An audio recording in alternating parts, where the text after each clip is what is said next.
Hi, I wanted to make a video on FCG1, the magstripe reader. This is the magstripe reader.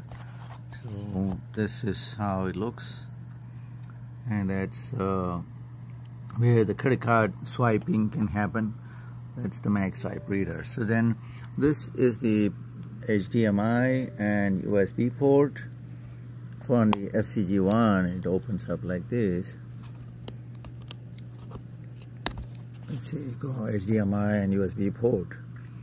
Now, this port gets covered when we install the magstripe reader. So the magstripe reader is here, the USB port is there, and the magstripe reader goes in like this. It gets installed like this. So now, the USB port and the HDMI port are lost. So to compensate, we have an option port here on this side of the FCG1 next to the rear camera. This is called the option port. The option port can take GPS or barcode reader or a second USB or a micro SD card reader. So it's either GPS or there's only one port.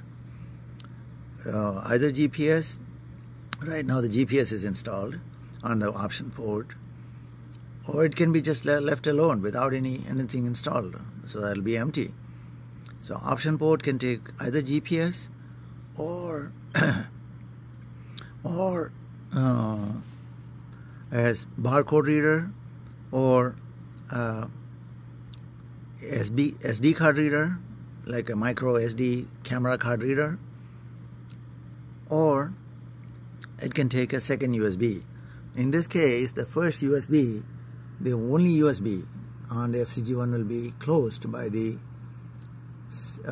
magstripe reader.